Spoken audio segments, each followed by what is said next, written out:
What's the value of a redshirt year at a place like receiver? Seems like y'all have had a lot. Even Mike Thomas, after he had played a year, just what do they get out of that, especially at wide receiver?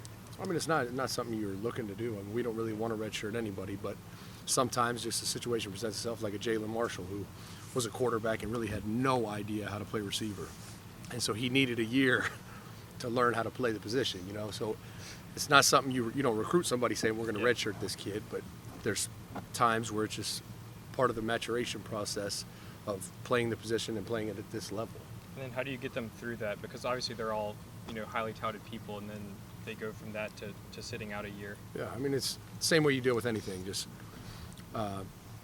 blunt honesty that ultimately is not usually what they want to hear, but it's what's necessary. And if it is honesty and it's truthful, there's not usually many issues. I mean, there's the internal struggle they have with going from a big-time, all-everything, inflated player with coming out of high school to kind of that reality that here's where you really are. Now let's put a plan together to get you here. Hey, Zach, a lot of injury updates from you, if you don't mind. What's going on with Johnny Dixon? Why is he? And then also Dontre Wilson. Did he have a third procedure on his foot? What's going on with those two guys, and what's keeping them from the field? Yeah, no, Dontre just his foot's kind of been bothering him. We've just been a little cautious. Just don't want to re-injure it. Nothing new really. Just kind of we're just being tentative because we want it to be, once it's healed, we want it healed forever, and we don't want to re-injure it, with it not being fully healed or not being at full strength. And so, has he had a hard time with that? Because it happened a year ago. Now we're last November.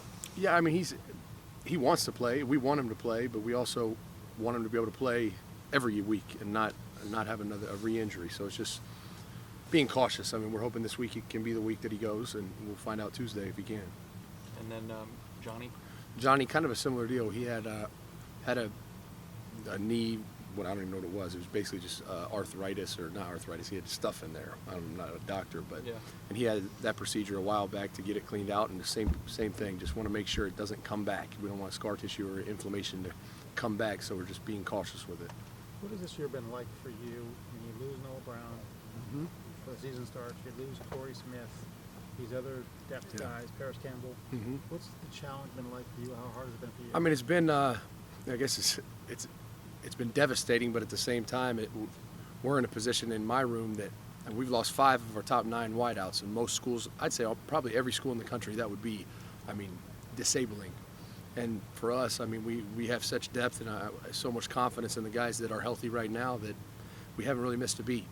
And so it's been devastating. I want those kids out there. Obviously, we could use them, but we'll be all right. How confident are you Braxton will be available this week? I think there's no doubt he will. I guess we'll see what happens with practice tomorrow, but I know he felt good yesterday, a little sore, but he should be good to go. Zach, when we came in here the day that Noah Brown was injured, a lot of people, it felt in here like the whole air got let out of this place. A, can you take me back a little bit to just what it was like when that happened? And B, apparently he was making crazy plays in practice, and it seemed like he was going to be one of your biggest offensive weapons. Can you just speak to the loss that was for you guys this year?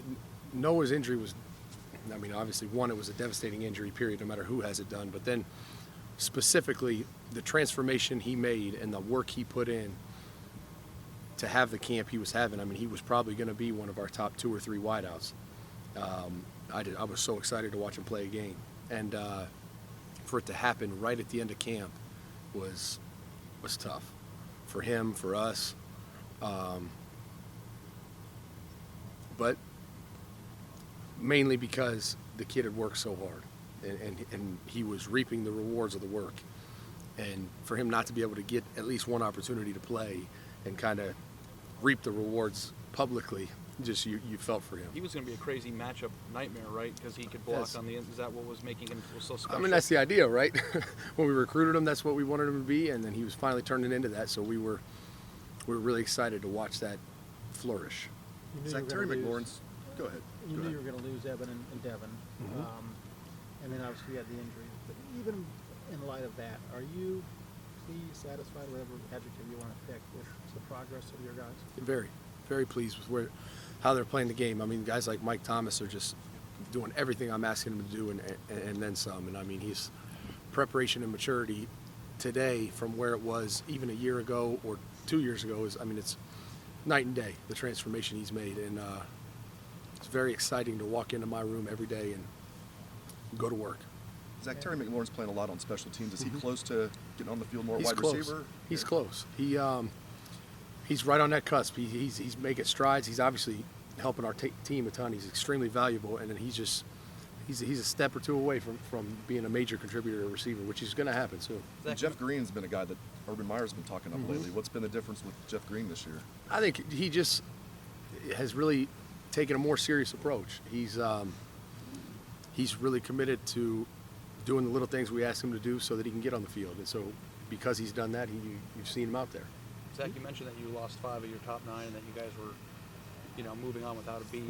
Looking into the future a little bit, does your depth chart at the wide receiver position, especially if there's going to be potential losses at the end of the year for guys who go to the league, do you feel like the way you guys have recruited, not maybe just only the wide receiver position, but everywhere, that this team is well equipped to handle a potential exodus of talent at the end of the year? Yeah, I mean, I can't speak for the team. Obviously, I don't know the intricate details and projections at every position, but my position, I feel great. I mean, with the guys we're recruiting right now, the guys we have recruited, the guys who are getting developed, I mean, I don't see us taking a step backwards in the near future.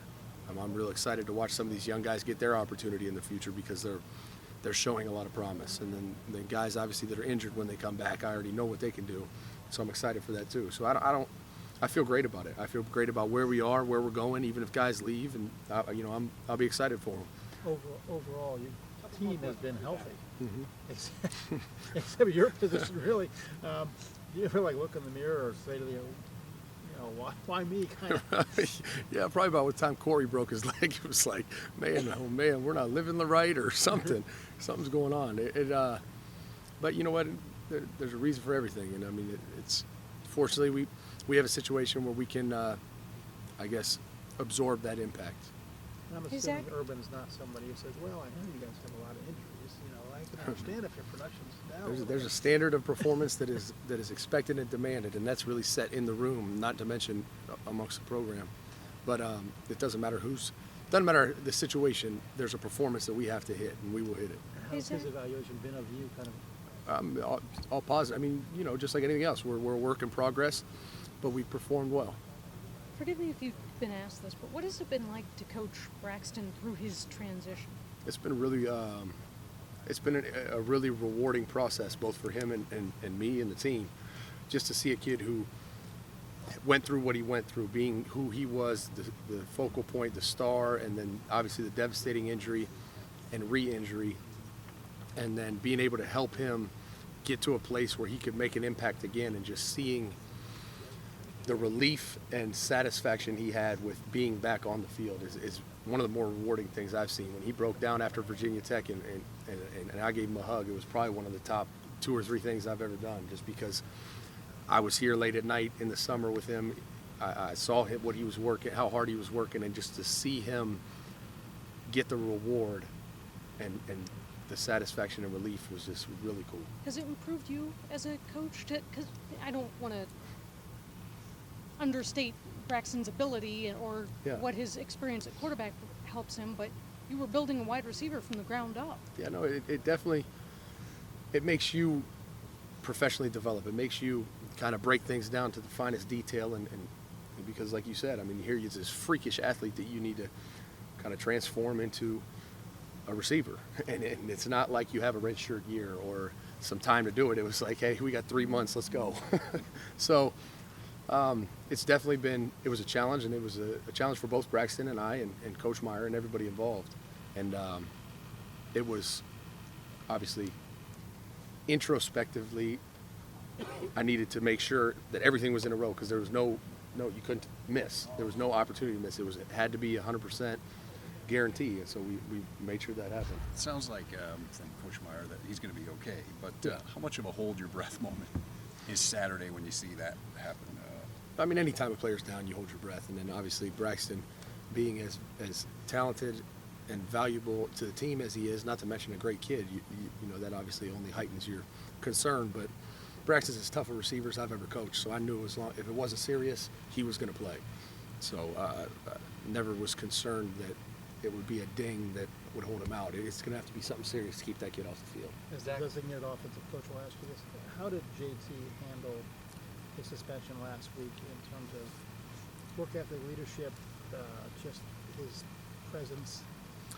He handled it like you would imagine anyone would that had made a mistake. I mean, he was accepted responsibility and wanted to move forward and was apologetic. I mean, just how you would anticipate a grown man would handle a bad decision. Zach, Von Last Bell, question. Von Bell is over there saying that he is volunteering to play offense if need be. I'm- Has he expressed I'm that? I'm volunteering my position as receiver coach if Von Bell comes and sits in my room. You're good with him being over Oh, on just defense. dealing with him for 20 minutes a day when we go and see the defense is plenty. I'm not dealing with him for a whole day. No chance. But he's a playmaker, Zach. Is he? Have you heard that? Yeah, when O linemen are trying to tackle him, he can really get something done. All right, Zach, thank you very much. Thanks.